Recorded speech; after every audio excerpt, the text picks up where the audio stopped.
வெற்றி சொல்கிறான் சாஃப்டாக பேசுங்க.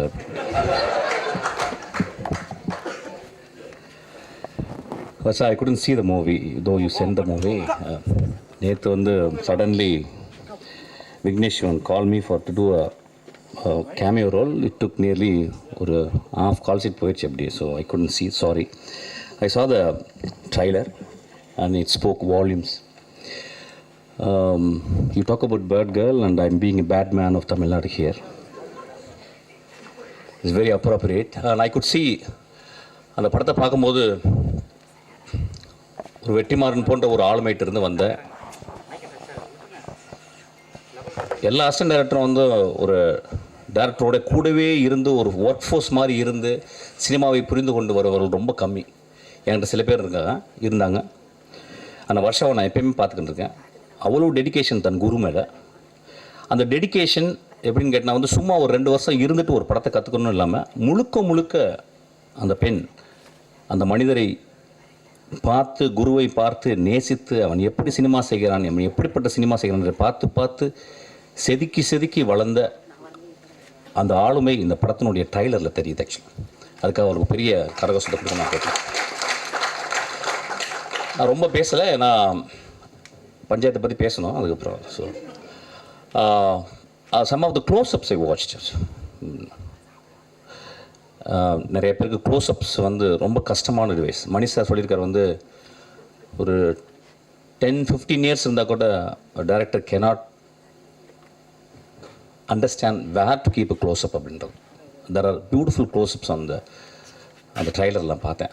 ரொம்ப அழகான க்ளோஸ்அப்ஸ். அந்த பாப்பா கண் ரொம்ப அழகாக இருந்துச்சு, ரொம்ப அழகாக இருந்துச்சு. அந்த படத்தை பார்க்கும்போது தெரிஞ்சுது அது பீர் அடிச்சுக்கிட்டு என்னை மாதிரி தான் நினைக்கிறேன் ஆக்சுவலாக. ஸோ நான் வாழ்த்துறேன். இந்த படம் நிச்சயமாக நல்லாயிருக்கும், எல்லாருக்கும் பிடிக்கும். இந்த மாதிரி படங்கள் தான் வரணும். அது வருஷம் எடுக்கும்பொழுது அது வந்து இப்போ நிச்சயமாக பேட் கேர்ளை வந்து ஒரு ஆண் எடுக்க முடியாது. ஒரு பேட் கேர்ள்னு ஒரு தலைப்பு வைக்கிறதுக்கே ஒரு பெரிய தைரியம் வேணும். So I wish her from my bottommost heart. இந்த படம் வந்து மிகப்பெரிய வட்டி அடைன்னு கேட்குறேன். வெற்றிமாறன் எப்பொழுதுமே அது பெரிய ஆச்சரியம். ஒரு நிறையா சம்பாதிக்கிறதுனால அவன் படம் பண்ணுறானான்னு தெரியல. ஆக்சுவலாக அசிஸ்டண்ட்டுக்கு நானும் சம்பாதிக்கவே இல்லை, நிறைய படம் பண்ணிக்கிட்டே இருக்கான் அவன். ஆக்சுவலாக எனக்கு ஒரு படம் பண்ண வெற்றி. வெற்றி வந்து ரொம்ப மெக்னானிமஸ். எனக்கு வெற்றியை வந்து எனக்கு அவ்வளவு காலங்கள் தெரியும். இன்றைக்கி கூட வெற்றி வந்து நீங்கள் வரணும்னு கால்லேருந்து ஃபோன் பண்ணிகிட்டே இருக்கான். ஆக்சுவலாக வெற்றி ரொம்ப தேங்க்ஸ். வெற்றி வந்து ஒரு எக்ஸ்ட்ரானரி ஹியூமன் பீயிங். நிறைய பேருக்கு தெரியாது. நான் வந்து அந்த மேடையில் பேசும்போது சிரிச்சுக்கிட்டே இருந்த வெற்றி ஒரு டைமில் திடீர்னு ரொம்ப அமைதியாகி மூஞ்சில் கை வச்சு தான் அதெல்லாம் நினச்சாங்க அவன் மூஞ்சி சொல்லிச்சின்னு இல்லை. வெற்றி என் மேலே இருந்த ஒரு கம்பேஷனில் he felt very bad actually. அதுக்காக வெற்றிக்கு ஒரு கிளாப் பண்ணணும்னு நினைக்கிறேன். ஆக்சுவலாக Vetri is very sensitive. Okay, coming back. Sorry கேட்கணுமா, பகிரங்க மன்னிப்பு கேட்கணுன்னு வந்திருக்கேன்னா நண்பர்கள் தானே. சரி, okay. I'm going to take little time, Betty. Don't mistake me. Don't stop me. Actually, I think I should also speak from my heart and my pedestal. முதலாவதாக நான் நன்றி சொல்வது எனக்கு மிகவும் பிடித்தான பாடலாசிரியர், எழுத்தாளர், சிறந்த பெண்மணி தாமரைக்கு. தாமரை என்னை விமர்சித்து பேசியிருந்தாங்க. அதில் வந்து ஒரு வார்த்தை சொல்லியிருந்தாங்க. அவங்கள்ட்ட முதல்ல நான் வந்து மன்னிப்பு கேட்குறேன். ஆனால் ஒரு விஷயம் சொல்லியிருந்தாங்க, வெற்றி என்னை இப்படி பேச வைத்துச்சுன்னு. 18 வருஷம் போராடி கொண்டே இருக்கிறேன் என் தாமரை சகோதரி அவர்களே. ஒவ்வொரு நாளும் பௌத்தனுடைய 10 நிமிடம் உன் மரணத்தை பற்றி நீ தியானி அப்படின்றாங்க. என் மரணத்தை பற்றி தியானித்து கொண்டே இருக்கிறேன். வெற்றி என் தலைமையில் இருந்தால் இந்நேரம் நான் பெரிய ஆளுக்கெல்லாம் படம் பண்ணியிருக்கணும். அதனால் மன்னிப்பு கேட்டுக்கிறேன்.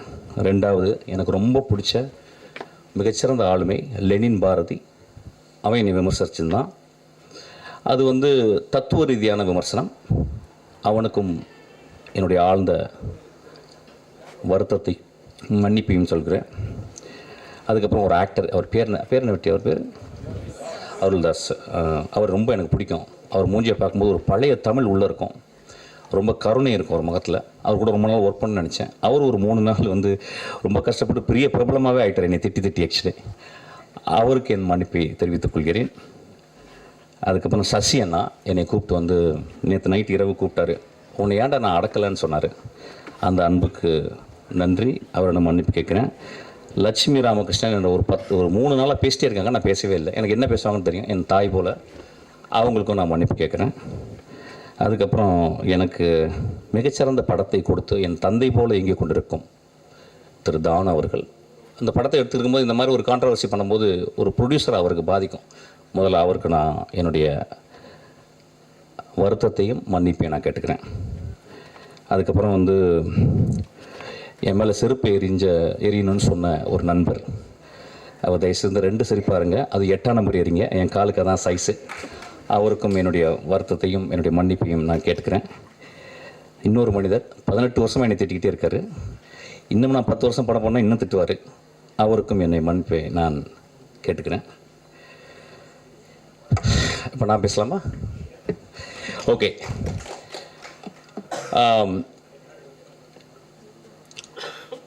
ஃப்ராய்டு வந்து ஜோக்ஸ் அண்ட் அன்கான்ஷியஸ்னு ஒரு புக் எழுதியிருக்கார். ஜோக்கு சொல்லும்போது, ஒரு நகைச்சுவை சொல்லும்போது அதை ரிசீவ் பண்ணுறவங்க, அதை வாங்குறவங்க, சிரிக்கிறவங்க ஆள் மனத்துலேருந்து தான் சிரிக்கிறாங்க. They never react from their conscious. ஒரு ஜோக்கினுடைய இயல்பு. அன்றைக்கி மேடையில் அதுதான் நடந்துச்சு. நான் வந்து அதாவது அமீரிடம் அதுக்கப்புறம் வெற்றிமாறன் மன்னிப்பு கேட்குறேன். நிறைய பேர் அவங்க 2 பேரையும் திட்டினாங்க. அதாவது வந்து முகம் சுளிக்கிற மாதிரி பேசுறதுக்கு அவங்க சிரித்தாங்கன்னு சொல்லிட்டு, அவங்க சிரித்ததை விட மேலே இருந்த எல்லாரும் கீழே அந்த பத்திரிக்கையாலும் விழுந்து சிரித்தாங்க. அது அந்த வீடியோவில் இருக்குது, அதை நீங்கள் பார்க்கணும். ஒரு ஜோக்காக தான் நான் மீன் பண்ணேன். ஆக்சுவலாக 2-3 வார்த்தைகள் மேலே போயிடுச்சு. அது அப்படி தான் சில நேரங்களில் அது மனதிலேருந்து பேசும்போது அப்படி ஆயிடுச்சு. அதுக்காக நான் வந்து மன்னிப்பு கேட்டுக்கிறேன். ஆனால் joke is meant to be a joke. அது வந்து யாரையும் நான் அந்த இடத்துல வந்து ஒரு பர்டிகுலரான ஒரு பர்சனை நான் விமர்சிக்கிறவே இல்லை, ஒரு பர்டிகுலரான ஒரு மனிதனை தாக்கணும்னு எண்ணமே என்றதே இல்லை. என்னுடைய ரொம்ப நேசத்துக்கு சொந்தமான என் விஷால் நானும் சண்டை போடும்போது, என்னை மோசமாக பேசும்போதும், என்னை பற்றி அடுத்தவங்களுக்கு தப்பாக பேசும்போதும், நான் ரொம்ப வெகுண்டு மேடையில் பேசும்போது ஒரு வார்த்தை கூட அவனை நான் வந்து மோசமான வசை வார்த்தைகளால் பேசலை. நான் சொன்ன ஒரே வார்த்தை பொறுக்கின்னு சொன்ன வார்த்தை தான். எனக்கு அந்த வார்த்தையை சொல்லி அளந்து தான் சொன்னேன். நண்பர்களே,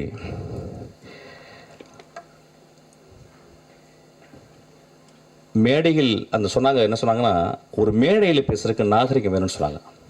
நண்பர்களே, ஒரு மேடையில், அது என்ன மேடைன்னு எனக்கு தெரியல, ஒரு அரசியல் மேடை அல்லது இது வந்து கூத்து செய்யும் கலைஞர்களுடைய மேடை. இது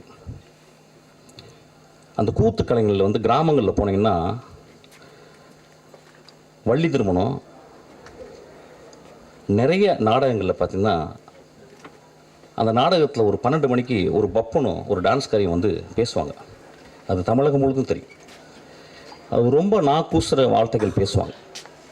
அது ஏன்னா அது ஒரு மக்களுக்கு அது ஒரு விதமான ஒரு வெளிப்பாடு, அது ஒரு விதமான நகைச்சுவை. அந்த நகைச்சுவையின் அடிப்படையில் தான் அன்றைக்கி நான் பேசினேன். ஆக்சுவலாக யாரையும் புண்படுத்தணும்னு பேசவே இல்லை. ஏன்னா ஒரு படத்தினுடைய விழாக்கு வந்திருக்கேன், அந்த படத்தை பற்றி நான் பேசணும். அந்த படம் என் ஆன்மாவுக்குள்ளே சென்றுச்சு. அந்த படம் பெருசாக ஓடிச்சுன்னா கூட எனக்கு தெரியல. இப்போ அந்த படத்தினுடைய நடிகர்கள், அந்த படத்தினுடைய இயக்குனர், அந்த படத்தை தயாரித்தவர்கள் வந்து அவ்வளோ அழகான விஷயம் பண்ணியிருக்காங்க. அதை பேசணும்னு நினச்சேன். அதை பேசுகிறதுக்கு வந்து இந்த படம் நல்லா இருக்கு, இந்த படம் இப்படி இருந்தால் நல்லாயிருக்கும்னு நான் பேசல. என் மனதில் ஆழத்துலேருந்து தான் பேசினேன். அது பேசுனது உங்களுக்கு வந்து பாதிச்சிருக்கு. நான் கேட்குறேன், திருக்குறளில் காமத்துப்பால் இல்லையா, பெருமாள் முருகன் எழுதின சங்கத்தில் எத்தனை தடவை அல்குல் என்ற வார்த்தையில் உபயோகித்திருக்காங்கன்னு சொல்லி அவருடைய கட்டுரையில் இருக்கு. இப்படி நான் சொல்லிக்கிட்டே போகலாம். ரொம்ப நாளைக்கு முந்தி ஒரு படம் வந்துச்சு. அந்த படத்தின் பேர் இருட்டறைக்குள் முரட்டு குத்துக்கள். நெஞ்ச தொட்டு சொல்லுவோம். அந்த டைட்டில் முதல்ல வந்தவுடனே அந்த இருட்டறைக்குள்ளே முகமது அலியும் டைசனும் பாக்ஸிங் போகிறான்னு நினச்சோம். மனசத்தோடு சொல்லுங்கள். ஒரு ஆபாசமான டைட்டில் இல்லையா? வித் டியூ ரெஸ்பெக்ட் அந்த டைரக்டரையும் அந்த ப்ரொடியூசரையும் பற்றி நான் பேசலை, ஒரு எக்ஸாம்பிள் சொல்கிறேன். அப்போ அந்த படத்தை பார்த்து, ஓ அதுக்குள்ளே 2 பேரும் பாக்ஸிங் போட போகிறாங்கன்னு படம் போன பிறகு அதே மாதிரி பாக்ஸிங்காக படத்தில் இருந்துச்சு. இப்போ இந்த 10 வருடங்களில் வந்த மோசமான விரச காட்சிகளை கொண்ட படம் இல்லையாவது. அப்போ என் நண்பர்கள் அந்த படத்தை பற்றி யாரோ விமர்சித்தாங்களா? என் தம்பி விஜய் சேதுபதி, என் தம்பி தியாகராஜன் குமார் ராஜா ஒரு படம் எடுக்கிறான். அந்த படத்தினுடைய முதல் ட்ரைலரில் தம்பி பேசிகிட்டே வந்து கடைசி வார்த்தை அது வேணாம், இது இல்லை, அது இல்லை, அதுன்னு சொல்லி கடைசியில் ஒரு வார்த்தை சொன்னோம் பார்த்தீங்களா? அந்த வார்த்தை கெட்ட வார்த்தை இல்லையா? அன்றைக்கி நண்பர்கள் சும்மா இருந்தீங்களா? எல்லோரும் பார்க்குறாங்கல்ல. 3 நாட்கள் என்ன கிட்டத்தட்ட 500 பேர் எனக்கு ஃபோன் பண்ணாங்க, நண்பர்களே, பெண்கள் ஃபோன் பண்ணாங்க நிறைய பேர். பத்திரமா இருங்க அப்படின்னாங்க. ஐயா, என்னை பற்றி நீங்கள் சொல்லணும்னா என்னுடைய படங்களை பார்த்து சொல்லணும். என்னை பற்றி சொல்லணும்னா வெற்றிமாறன் இன்னைக்கு அழைச்சிருக்கான்ல, அவன்கிட்ட கேளுங்க. என்னை பற்றி உங்களுக்கு தெரியும்னா என் தந்தை போல் ஒருத்தர் உட்காந்துருக்காரு பாருங்க, அவர்கிட்ட கேளுங்க. நீங்கள் நேராக வந்து என்கிட்ட ஃபோன் பண்ணி திட்டலாம், பேசலாம். எவ்வளவு 3 நாட்கள் எல்லா தொலைக்காட்சியில் நான் தான் இருந்தேன். என் படங்கள் நல்ல படங்கள் இல்லையா? என் படங்களில் சமூக கருத்து சொல்லலையா? என் படங்கள் பேரன்பு இல்லையா? நான் வந்து உடனே ஒரு பெரிய ஒரு ஆக்டர்கிட்ட போய் கதை சொல்லி நான் பெருசாக வின் பண்ண நினைக்கலையா? நான் கமல் சார்கிட்ட போயிட்டு திரும்பி வந்துட்டேன்.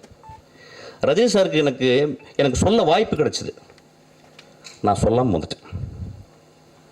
படங்களை நேசிப்பவன் இல்லையா?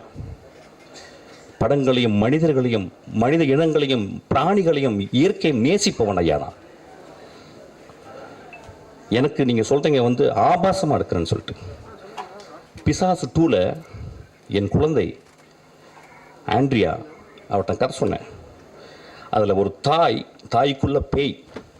அப்போ சொன்ன அந்த பேய் நிறைய விரசமாக இருக்கிறா, அதுக்கு வந்து நிறையா நிர்வாண காட்சிகள் தேவைம்மா, நடிக்க முடியுமான்னு கேட்டேன். அவள் அந்த கதையை கேட்டு சொன்னான், நடிக்கிறேன் ஐயான்னா. நான் என்ன பண்ணேன், அதுக்கு ஒரு ஃபோட்டோ ஷூட் பண்ணேன்.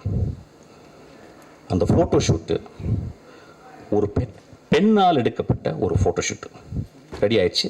என்னுடைய அசிஸ்டன்ட் டைரக்டர் ஈஸ்வரி அனுப்புகிறேன், நானும் உள்ளே இருக்கேன். அவள் அந்த பெண் அந்த அந்த அந்த அந்த மிகச்சிறந்த ஆக்ட்ரஸ், அவள் மிகச்சிறந்த ஆளுமை. அவள் என்ன பண்ணா, என் நம்பிக்கையில், என் கதை மேலே இந்த நம்பிக்கையில் அவள் அந்த ரூமில் போயிட்டு அவள் நிர்வாணமாக வெளியே வர வேண்டியது. நான் வீட்டு வெளியே போயிட்டு சிகரெட் பிடிச்சிட்டு நான் அப்படியே ஆஃபீஸ்க்கு வந்துட்டேன். அவள் ஃபோன் பண்ணி எங்கே சார் இருக்கீங்க கேட்டான். நான் சொன்னேன், அம்மா, உன் நிர்வாணத்தை நான் காட்டி என் படத்தில் நான் காட்டி என் படம் ஓஹோன்னு பெரிய பேர் வாங்கலாம். நான் ஒரு பெரிய பெட்ரோ ஆல்பனர் மாதிரி நான் ஒரு பெரிய பேர் வாங்கிடலாமா? ஆனால் உன்னுடைய நிர்வாணத்தை காட்டி நான் என் படத்தில் காட்டினேன்னா, போஸ்டரில் காட்டினேன்னா, அதை பார்க்கும் இளைஞர் நான் பார்த்த பார்வை மாதிரி ஒரு இலக்கியமாக அந்த திரைப்படத்தை பார்ப்பாங்களா? விரசமாக தான் பார்ப்பாங்க. அந்த காட்சி வேணான்னு சொல்லிட்டு வந்தீங்க. அந்த காட்சி நான் ஒரு ஃபோட்டோ எடுத்தாந்து நான் போஸ்டரில் போட்டிருந்தா இந்நேரம் அந்த படம் ரிலீஸ் ஆகிருக்கும். 2 வருடம் அந்த படம் வந்து கேனில் இருக்குது. அந்த படத்தை பார்த்த ஒரு மனுஷன் வெற்றிமாறன் உட்காந்துருக்கான். அதை பார்த்துட்டு சாயங்காலம் எனக்கு ஒரு மெசேஜ் பண்ணால், இந்த இரவு முழுதும் என்னால் பேச முடியாது, நான் காலையில் பண்ணுறேன் மெஸ்கேன் அப்படின்னு சொன்னான். அந்த குழந்தைக்கு, அந்த ஆண்ட்ரியா, ஒரு மிகப்பெரிய அவார்டு இன்டர்நேஷ்னல் லெவலில் அவளுக்கு ரெக்கக்னிஷன் கிடச்சிருக்கும். அந்த படம் ஓடாமல் இருக்குது. நான் சினிமாவை நேசிப்பவன் இல்லையா? சினிமாவையும் சினிமா மேடையும் சினிமா மனிதர்களையும் நேசித்து கொண்டே இருக்கிறேன். எனக்கு அதை தவிர வேறு வேலையே கிடையாது. நான் ஓனாய் ஆட்டுக்குட்டி பண்ணேன். அது முதல் நாள் ரிலீஸ் ஆக விடலை, உங்களுக்கு தெரியாது. அன்றைக்கி மறுநாள் நைட்டு ரிலீஸ் ஆச்சு. 10 நாளுக்கு அப்புறம் அதை டிவி ரைட்ஸ் வாங்க வந்தாங்க. அப்போ எனக்கு நெருக்கமான மனிதன், ஒரு பெரிய இயக்குனர், என்னை கூப்பிட்டு போய் உனக்கு நிறைய காசு வாங்கி தரேன்டான்னு கூப்பிட்டு போனார். ஒரு பெரிய ரூமுக்குள்ளே போனான் ஐயா. அவன் என் நண்பன். அவன் 20 பேர் இருந்தாங்க அந்த ரூமுக்குள்ளே. 75 லட்சம் ரூபாய்க்கு நீ டிவி ரைட்ஸ் கொடுத்தா கொடு அப்படின்னாங்க. நான் சொன்னேன், ஐயா, நான் ரொம்ப கஷ்டப்பட்டு எடுத்துருக்கேன், இந்த படம் நல்ல படம், ஒரு 2 ரூபா கொடுங்க. ஏன்னு கொடுக்க மாட்டேன் சொல்லிகிட்டே இருக்காங்க. அப்போ தான் எனக்கு தெரிஞ்சது, 20 தடியர்களை உள்ளே வைத்து என்னை மிரட்டி என்னை கையெழுத்து போட வச்சாங்க. 75 லட்சம் ரூபா கொடுத்தாங்க. அந்த திரைப்படம் அந்த சேனலில் இது வரைக்கும் 80 வாட்டி ரிலீஸ் ஆயிருக்கு. அந்த செக் எடுத்தாந்து அவங்கள்ட்ட நான் கிழிச்சு போட்டுட்டு சொன்னேன், ஐயா, நான் சென்னைக்கு வரும்போது ஒரு வெள்ளை பேப்பரும் ஒரு பென்சில் தான் எடுத்துகிட்டு வந்தேன். அவ்வளோ வறுமையான குடும்பத்துலேருந்து வந்தவன். நான் கஷ்டப்பட்டு திரும்பி வரேன் என்ன, நான் கஷ்டப்பட்டு இந்த மேடையில் நின்றுருக்கேன் எண்ணம். அதில் 4 பேர் இறந்து போயிட்டாங்க. அந்த எனக்கு துரோகம் செஞ்சான் அந்த மனுஷன், அவன் ஒரு பெரிய டைரக்டர் இருக்கான். ஒவ்வொரு தருணமும் நான் துரோகத்தை அனுபவித்துக் கொண்டே இருக்கிறேன். எப்படி ஒரு சக மனிதனை பார்த்து என்னால் மோசமாக பேச முடியும்? பேசுறதுக்கு ரீசனா? பேச வேண்டிய கட்டாயம் ஐயா. ஒரு விழாவில் வந்து அந்த விழாவெல்லாம் கூடி விற்கணும். எதுக்கு நான் கொட்டுக்காலிக்கு நேக்கடாக நிற்கிறேன்னு சொன்னேன்? அப்படியாவது கவனத்தை ஈர்க்கணும்னு நினைக்கிறேன். இந்த படத்துக்கு நான் இப்போ பேசுறதுக்கு அப்படியாவது இந்த படத்தை கவனத்தை ஈர்க்கிறது பேச. எனக்கு அவ்வளோ புத்தகம், 40 வருஷம் புத்தகம் படிக்கிறதுக்கு எனக்கு டைமே இல்லை. 40 வருஷம் படிக்க வேண்டிய புத்தகம் இருக்குது. அவ்வளோ மனிதர்கள் நேசிக்க வேண்டியது இருக்குது. அவ்வளோ கண்ட்ரி நான் விசிட் பண்ண வேண்டியது இருக்குது. மன்னிப்பு கேட்டதுக்கு என்றைக்குமே தயங்க மாட்டேங்க. உதிரிப்பூக்களில் ஒரு சீன் வரும், கடைசி சீனு. அதில் வந்து அந்த மோசமான மனிதன், அந்த ஈவில், அவன் கடைசியில் சொல்லுவான் அந்த ஊர் மக்களை பார்த்து. ஊர் மக்கள் சொல்லுவாங்க, நீ சாவிடாமாங்க. அவன் சொல்லலாம், எனக்கு ரொம்ப வருத்தம், இவ்வளோ நாள் கெட்டவனாக இருந்தேன், உங்களை நான் வந்து எல்லாரையும் கெட்டவனாக்கிட்டேன், அது ரொம்ப வருத்தமாக இருக்கேன். நண்பர்களே, நான் உங்கள் முன் மண்டியிட்டு மன்னிப்பு கேட்டு உங்களை எல்லாரும் நான் கடவுளாக்குகிறேன். நன்றி.